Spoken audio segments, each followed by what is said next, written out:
Doctor Ritu के ऊपर sir जो हमला हुआ था दिल्ली यूनिवर्सिटी में, उनको टॉयलेट जाने से रोका गया था और उनको धमकाया गया था। उसके बाद एफआईआर करवाने के लिए आप तमाम लोग गए थे, क्या कुछ अपडेट रहा उसका, उसको साझा करें। देखिए, मुझे बहुत खुशी हो रही है ये बताते हुए कि संवैधानिक रास्ते पे चलते हुए मिशन सेव कॉन्स्टिट्यूशन ने एक बड़ी विजय या फतेह हासिल की है कि डॉक्टर रितु, जिसके साथ पहले ही इतना बड़ा अन्याय हो चुका है कि उनकी जो प्रिंसिपल हैं चार्जशीटेड हैं, फर्जी दस्तावेज़ बनाकर इनको निकालने के लिए इनकी नौकरी से, उस क्रिमिनल प्रिंसिपल को बचाने के लिए आरएसएस और बीजेपी का सारा इकोसिस्टम लगा हुआ था। बावजूद इसके वाइस चांसलर साहब लगे हुए थे, प्रॉक्टर साहब लगे हुई थी, रजिस्ट्रार साहब तो खुद उसमें मुलजिम ही हैं रितु की पहली एफआईआर में। उसके बाद भी जब उनको शांति नहीं हुई, डॉक्टर रितु पे प्रेशर बना बना के इसको आत्महत्या कर लेने के लिए मजबूर करने के लिए जब सारी साजिशें नाकाम हो गई और ये फिर भी डॉक्टर रितु अपनी बहादुरी का प्रदर्शन करके यहाँ एक पीसफुल प्रोटेस्ट में मिशन सेव कॉन्स्टिट्यूशन की ये पंजाब की प्रभारी भी हैं और बाबा साहब डॉक्टर भीमराव अंबेडकर की एक बड़ी मजबूत फॉलोअर भी हैं। तो इन्होंने ये जो एजिटेशन यहाँ लीड किया, इससे बौखला के मनुवादी ताकतों ने, आरएसएस और बीजेपी की वाइस चांसलर और प्रॉक्टर ने इनके ऊपर ऐसे हालात पैदा किए। पहले तो यहाँ इनका बाथरूम का जो यहाँ बाथरूम था उसको बंद कराया, उसके बाद जब ये मजबूरी में वहाँ जाने लगी तो इनको बाथरूम जाने से रोका, जो कि SC/ST एक्ट में एक अपराध है, और इनके ऊपर हमला किया, जान से मारने की तक कोशिश की इनको, और ऐसी परिस्थिति पैदा की कि किसी प्रकार से डर जाएं और ये अपना आंदोलन छोड़ दें। लेकिन खुशी की बात यह है कि हम सब लोगों की, डॉक्टर रितु की जो एफआईआर दर्ज नहीं कर रहे थे वाइस चांसलर और प्रॉक्टर के ख़िलाफ़, भदलिया साहब ने, यहाँ हमारे बाकी सभी साथियों ने मिलके, बेनीवाल साहब हमारे यहाँ बैठे हुए हैं, एडवोकेट बेनीवाल साहब, भानु प्रताप सिंह जी, DC कपिल साहब और मिशन सेव कॉन्स्टिट्यूशन के दिल्ली के कन्वीनर राजेश विकास कांगड़ा जी, हम सब ने मिलके और यहाँ पे बैठे हुए सब लोगों की ताकत से और पूरे देश में जो मिशन सेव कॉन्स्टिट्यूशन और डॉक्टर रितु के साथ जो लोग संघर्ष में जुड़े हुए हैं, उन सबको संवैधानिक सफलता प्राप्त हुई और वाइस चांसलर और प्रॉक्टर के खिलाफ एफआईआर दर्ज हो चुकी है। उसके बारे में आपको बदलिया साहब बताएं। जय भीम। जय भीम। जैसा कि प्राचा साहब ने बताया था कि ये एफआईआर जो कंप्लेंट थी रितु के साथ में, जो इन्होंने कोशिश की थी इसको डराने धमकाने की, इसका लड़की का पीछा भी किया था, इसको चूड़े चमार भी बोला था, जो भी इसके खिलाफ था कि भाई तुम क्या कर लोगे, यहाँ मत उठ जाओ, यहाँ धरना मत करो।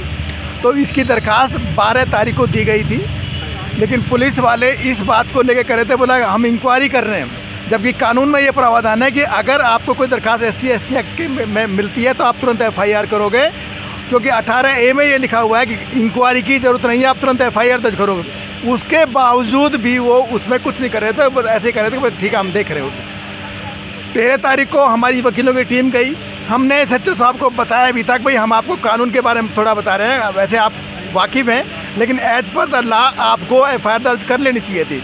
उन्होंने उस दिन भी हमें टरका दिया, बोला नहीं एफआईआर जो है हम प्रोसेस में करेंगे, हम 13 तारीख कुछ नहीं किया।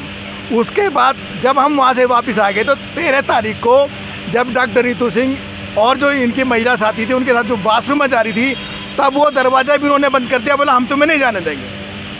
मतलब हमारे वहाँ जाने के बाद में भी उनको ये बिल्कुल ये नहीं था कि भाई तुम्हारे खिलाफ कार्रवाई हो रही है। वो इतने बेशर्म हो गए थे, तुम कुछ भी कर लो लेकिन हम जो है अपनी मेंटलिटी को नहीं बदलेंगे।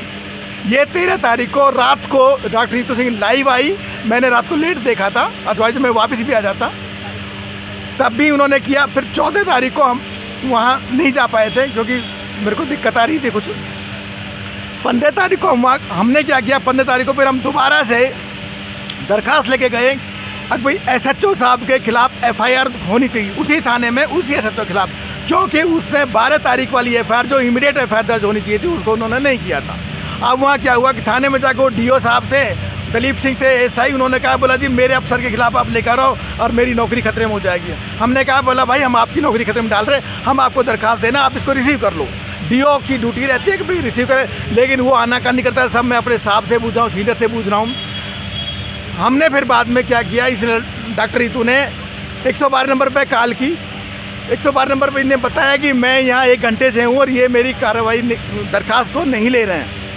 उसके बाद में उनकी एक एडीओ मैडम आ जाती है। एडीओ मैडम इनको बड़े प्यार से समझते हैं, बेटा तुम्हें चिंता की बात नहीं, हम तुम्हारे साथ में, अगर तुम वास्तव में बेटी मानते, अगर तुम्हारी बेटी के साथ में ये हादसा होता तो तुम क्या 4 दिन तक वेट करती। वो इनको पहला फुसला रही थी। मैं था, प्राचा साहब थे और एडवोकेट भानु प्रताप थे, हम इनके साथ में थे। बाकी हमारी टीम और भी थी, वकील हम तीन ही थे केवल। बेनीवाल जी भी थे। उसके बाद में क्या हुआ कि एटीओ आ गई। एटीओ ने फिर जो है कहा बेटा आप है ना 1.5 घंटा और वेट करो। हम वहाँ 1-1.5 घंटा पहले से वेट कर रहे थे। बोला आप 1-1.5 घंटा वेट करो, हमारे सीनियर अफसर आ रहे हैं। तब मैंने टेक ओवर किया था कि 1.5 घंटे का मतलब क्या। तो एक लड़की जो परेशान है पिछले 4-5 सालों से, 20 दिन से धरने पे बैठी है, उसका तुम पीछा करा रहे हो, वो दरखास्त दे रही है, तुम्हें उसके एफआईआर दर्ज नहीं करो। तो वो एटीओ मैडम वो मेरे ऊपर चिल्लाने लगी, बोला कि मैं आपकी वीडियो बना रही हूँ। मैंने कहा मुझे कोई दिक्कत नहीं, आप मेरी वीडियो बनाए, मैं न्याय के लिए आया हूँ। और हम तीनों इनके चारों वकील इनके काउंसिल हैं, इनके लीगल एडवाइज़र हैं, हमारी ड्यूटी बनती है ये बात। उसके बाद में एसएचओ साहब आ जाते हैं। एसएचओ साहब ने कहा बोला आप हमें थोड़ा सा टाइम दीजिए। मैं बिल्कुल तैयार नहीं था, प्राचा साहब तैयार नहीं थे। भैया आपने जब 3-4 दिन लगा दिए, आप एफआईआर नहीं करोगे, आप आज भी हमें मीठी गोली दे रहे हो। बोला नहीं, हम आप नेक्स्ट एफआईआर जो होगी इस थाने से वो आपकी होगी। और उन्होंने कंप्यूटर रूम से अपने कांस्टेबल को बुलाया जो कंप्यूटर ऑपरेटर था। बोला भाई नेक्स्ट एफआईआर का नंबर क्या है। उन्होंने 168 नंबर बताया जी, 167 तक हो चुके हैं, 168वां नंबर नेक्स्ट एफआईआर का होगा। एसएचओ साहब ने कहा आप मुझे एक मौका दे दो, मेरे खिलाफ ये दरखास्त है, आप इसको थोड़ा पेंडिंग रख लो, अभी मत दो। और आज आपकी एफआईआर दर्ज हो रही है और उसी दिन मैं अब आपको कॉपी दे रहा हूँ इसकी एफआईआर की। ये एफआईआर उसी दिन रात को 12 तारीख को कंप्लेंट दे रखी है, इसमें लिखा हुआ है 12 को कंप्लेंट थी। और जब अगर हम वहाँ एसएचओ के खिलाफ एफआईआर के लिए जाते तो शायद ये एफआईआर और अभी तक नहीं होती, क्योंकि एसएचओ के ऊपर खुद बात आ रही थी। इसलिए ये एफआईआर 15 तारीख को रात को 11:24 पे हो रही है। आप लोग 5 मिनट आप इधर रुको, फिर बोलिए।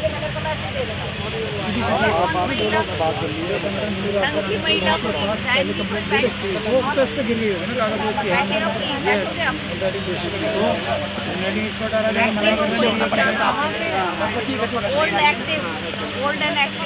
तो आप करेंगे ना जब वैसे कौन सा कर रहा है।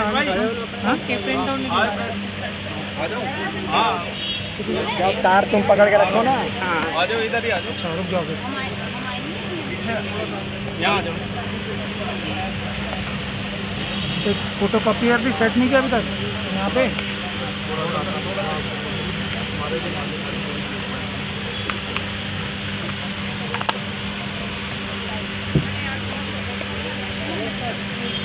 इसमें एक चीज़ है, हमारे पास है ना फोटो वो आ रही है जो एफआईआर हुई है उसकी कॉपी, तो वो हम आपको ऐसे बाद में दिखा देंगे लास्ट में, वो चलेगा ना, बाद में आप इंट्रोड्यूस कर देंगे, ठीक है।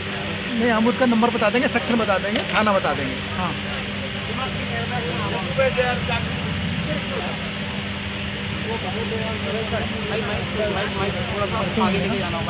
परसों हुई है ना एफआईआर, कल हुई है। परसों रात को 11:30 बजे करीब टाइम डाल रखा है उसमें। मैं खोल लूँ उसको एफआईआर को, उसमें ये अप्रोप्रिएट सेक्शन नहीं लगा तो रहा। आप ही पढ़ के बताना।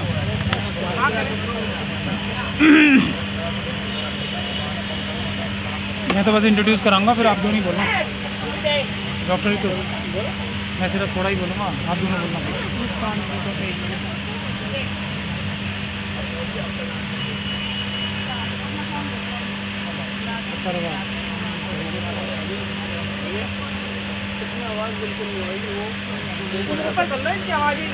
आ जाओ। खड़े होना पड़ेगा। तो ये वाला सीधा कर लो, ये वाला इसे सीधा कर लो, ये भी आए। सारे आ जाएंगे भाई, आवाज आनी चाहिए। सबको ले लेना फ्रेम में। खड़े मत हो, बैठ के इसी से रिकॉर्ड ही करवा दो। डॉक्टर रितु के ऊपर सर जो हमला हुआ था दिल्ली यूनिवर्सिटी में, उनको टॉयलेट जाने से रोका गया था और उनको धमकाया गया था। उसके बाद एफआईआर करवाने के लिए आप तमाम लोग गए थे, क्या कुछ अपडेट रहा उसका, उसको साझा करें। देखिए, मुझे बहुत खुशी हो रही है ये बताते हुए कि संवैधानिक रास्ते पे चलते हुए मिशन सेव कॉन्स्टिट्यूशन ने एक बड़ी विजय या फतेह हासिल की है कि डॉक्टर रितु, जिसके साथ पहले ही इतना बड़ा अन्याय हो चुका है कि उनकी जो प्रिंसिपल हैं चार्जशीटेड हैं, फर्जी दस्तावेज़ बनाकर इनको निकालने के लिए इनकी नौकरी से, उस क्रिमिनल प्रिंसिपल को बचाने के लिए आरएसएस और बीजेपी का सारा इकोसिस्टम लगा हुआ था। बावजूद इसके वाइस चांसलर साहब लगे हुए थे, प्रॉक्टर साहब लगे हुई थी, रजिस्ट्रार साहब तो खुद उसमें मुलजिम ही हैं रितु की पहली एफआईआर में। उसके बाद भी जब उनको शांति नहीं हुई, डॉक्टर रितु पे प्रेशर बना बना के इसको आत्महत्या कर लेने के लिए मजबूर करने के लिए जब सारी साजिशें नाकाम हो गई और ये फिर भी डॉक्टर रितु अपनी बहादुरी का प्रदर्शन करके यहाँ एक पीसफुल प्रोटेस्ट में मिशन सेव कॉन्स्टिट्यूशन की ये पंजाब की प्रभारी भी हैं और बाबा साहब डॉक्टर भीमराव अंबेडकर की एक बड़ी मजबूत फॉलोअर भी हैं। तो इन्होंने ये जो एजिटेशन यहाँ लीड किया, इससे बौखला के मनुवादी ताकतों ने, आरएसएस और बीजेपी की वाइस चांसलर और प्रॉक्टर ने इनके ऊपर ऐसे हालात पैदा किए। पहले तो यहाँ इनका बाथरूम का जो यहाँ बाथरूम था उसको बंद कराया, उसके बाद जब ये मजबूरी में वहाँ जाने लगी तो इनको बाथरूम जाने से रोका, जो कि SC/ST एक्ट में एक अपराध है, और इनके ऊपर हमला किया, जान से मारने की तक कोशिश की इनको, और ऐसी परिस्थिति पैदा की कि किसी प्रकार से डर जाएं और ये अपना आंदोलन छोड़ दें। लेकिन खुशी की बात यह है कि हम सब लोगों की, डॉक्टर रितु की जो एफआईआर दर्ज नहीं कर रहे थे वाइस चांसलर और प्रॉक्टर के ख़िलाफ़, भदलिया साहब ने, यहाँ हमारे बाकी सभी साथियों ने मिलके, बेनीवाल साहब हमारे यहाँ बैठे हुए हैं, एडवोकेट बेनीवाल साहब, भानु प्रताप सिंह जी, DC कपिल साहब, और मिशन सेव कॉन्स्टिट्यूशन के दिल्ली के कन्वेनर राजेश कुमार जी, हरियाणा के कन्वेनर विकास कांगड़ा जी, हम सब ने मिलके और यहाँ पे बैठे हुए सब लोगों की ताकत से और पूरे देश में जो मिशन सेव कॉन्स्टिट्यूशन और डॉक्टर रितु के साथ जो लोग संघर्ष में जुड़े हुए हैं, उन सबको संवैधानिक सफलता प्राप्त हुई और वाइस चांसलर और प्रॉक्टर के खिलाफ एफआईआर दर्ज हो चुकी है। उसके बारे में आपको बदलिया साहब बताएं। जय भीम। जय भीम। जैसा कि प्राचा साहब ने बताया था कि ये एफआईआर जो कंप्लेंट थी रितु के साथ में, जो इन्होंने कोशिश की थी इसको डराने धमकाने की, इसका लड़की का पीछा भी किया था, इसको चूड़े चमार भी बोला था, जो भी इसके खिलाफ था कि भाई तुम क्या कर लोगे, यहाँ मत उठ जाओ, यहाँ धरना मत करो। तो इसकी दरखास्त 12 तारीख को दी गई थी, लेकिन पुलिस वाले इस बात को लेकर करे थे, बोला हम इंक्वायरी कर रहे हैं, जबकि कानून में ये प्रावधान है कि अगर आपको कोई दरखास्त SC/ST एक्ट में मिलती है तो आप तुरंत FIR करोगे, क्योंकि 18A में ये लिखा हुआ है कि इंक्वायरी की ज़रूरत नहीं है, आप तुरंत FIR दर्ज करोगे। उसके बावजूद भी वो उसमें कुछ नहीं कर रहे थे, बस ऐसे ही कर रहे थे कि ठीक है हम देख रहे हैं उसको। 13 तारीख को हमारी वकीलों की टीम गई, हमने SHO साहब को बताया भी था कि भाई हम आपको कानून के बारे में थोड़ा बता रहे हैं, वैसे आप वाकिफ़ हैं, लेकिन एज पर द लॉ आपको FIR दर्ज कर लेनी चाहिए थी। उन्होंने उस दिन भी हमें टरका दिया, बोला नहीं FIR जो है हम प्रोसेस में करेंगे। हम 13 तारीख कुछ नहीं किया।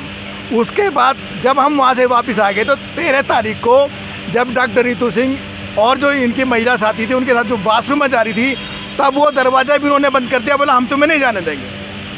मतलब हमारे वहाँ जाने के बाद में भी उनको ये बिल्कुल ये नहीं था कि भाई तुम्हारे खिलाफ कार्रवाई हो रही है। वो इतने